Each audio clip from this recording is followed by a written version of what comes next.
নাহমাদুহু ওয়া নুসাল্লি আলা রাসূলিহিল কারীম আম্মা বা'দ। দূরে এবং কাছে যে যেখান থেকে আজকে আমার এই ভিডিওটা দেখছেন সবাইকে আন্তরিক সালাম। আসসালামু আলাইকুম ওয়া রাহমাতুল্লাহি ওয়া বারাকাতুহু। আশা করি আল্লাহ তাআলার অশেষ মেহেরবানিতে আপনারা সবাই ভালো আছেন এবং সুস্থ আছেন। তো আজকে আমরা তাসহিলুল মাসাদিরের 9 নম্বর পৃষ্ঠা দ্বিতীয় নম্বর পাঠ নিয়ে আলোচনা করব। তো পাঠটি শুরু করার পূর্বে আসুন আমরা কিছু দোয়া এবং দুরূদ শরীফ পাঠ করে নিই। সল্লু আলাল হাবিব সাল্লাল্লাহু তাআলা আলাইহি ওয়াসাল্লাম। اللهم افتح علينا حكمتك وانشر علينا رحمتك يا ذا الجلال والإكرام। তো আজকে আমরা এই সওয়ালের পর থেকে একদম সবক নাম্বার 2 অর্থাৎ ফেয়ালে মাজি কা বায়ান এর আগ পর্যন্ত পড়ব। অর্থাৎ আমরা সওয়ালের উত্তর আজকে এই পর্বে দেওয়ার চেষ্টা করব। এখানে সওয়াল দ্বারা কি বোঝানো হচ্ছে, মানে আমরা কিসের সওয়াল দেব। আমরা এতদিন পর্যন্ত যে পাঠগুলো আমরা ধারাবাহিকভাবে পড়ে আসছি সেগুলোর সওয়াল নিয়ে আলোচনা করব।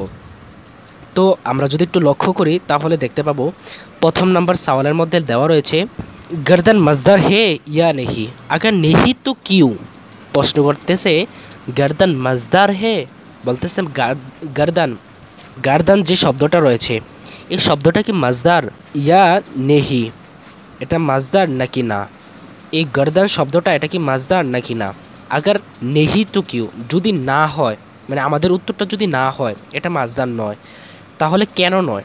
হালাকে কেননা আখের মে মজদার কি আলামত দান ইয়া দান মৌজুদ হে, কেননা শেষের মধ্যে তো আলামত দান মৌজুদ আছে, তাহলে আমরা এটাকে মাজদার বলবো না কেন। আমরা তো পূর্বে বলেছিলাম যে দান, যদি কোনো শব্দের শেষে দান থাকে তাহলে সেটাকে আমরা মাজদার হিসাবে গণ্য করব, কিন্তু এখানে তো গর্দান দান গর্দান এই শব্দটার লাস্টে দান রয়েছে, তাহলে আমরা এটা কেন মাজদার বলবো না।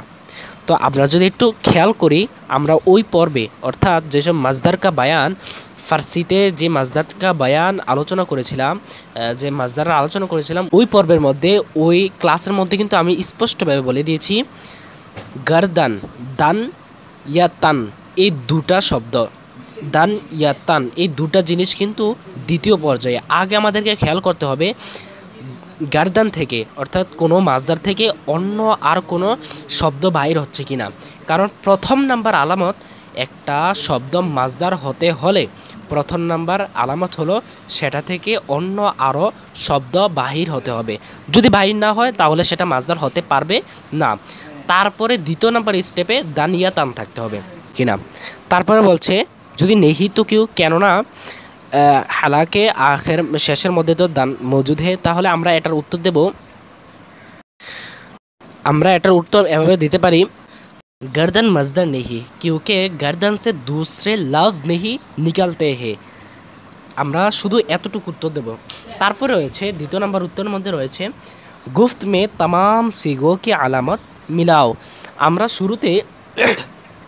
আমরা শুরুতে কিন্তু আমরা এই পর্বের আগের পর্বে অর্থাৎ এই পর্বের আগের ক্লাসে কিন্তু আমরা পড়েছিলাম আলামত নিয়ে, মানে একটি সিগার আলামত নিয়ে, কিন্তু ফার্সিতে সিগার আলামত নিয়ে কিন্তু আমরা বলেছিলাম এই গুফত এটা কিন্তু একটা মাজদার। তো এটার মধ্যে আমরা প্রত্যেকটা সিগার আলামতরা কি সাজাবো। গুফত এটা ওয়াহিদের সিগা আমরা প্রথমে বুঝে নিচ্ছি, কেননা গুফত লাস্টে এটা মূলত ছিল গুফতান, তো গুফতান থেকে গুফত চলে আসছো। তো এখন আমরা এটার মধ্যে প্রত্যেকটা সিগার বসাবো। গুফত, গুফতান্দ, গুফতি, গুফতেদ, গুফতাম, গুফতেম, এই 6টি আমরা বসিয়ে দিলাম। তারপরে দ্বিতীয়ের মধ্যে রয়েছে খোরদাম কিয়া সিগা হে, অর্থাৎ খোরদাম কোন সিগা, খোরদাম কোন সিগা। তাহলে দাম শুধু দাম আসছে অর্থাৎ মিম সাকিন, তাহলে ওয়াহিদ মুতাকাল্লিম। যদি ইয়ামিম থাকতো মানে খুরদেম থাকতো তাহলে এটা জমা মুতাকাল্লিম, খুরদি থাকলে ওয়াহিদ মুতাকাল্লিম, দান দে থাকলে জমা গায়েব। আশা করছি বুঝতে পেরেছেন। তারপরে রয়েছে 4 নাম্বার জমা হাজির কি আলামত বাতাও, তাহলে আমরা একদম ইজিলি বলতে পারবো জমা হাজিরের আলামত কি ইয়াদ আল সাকিন।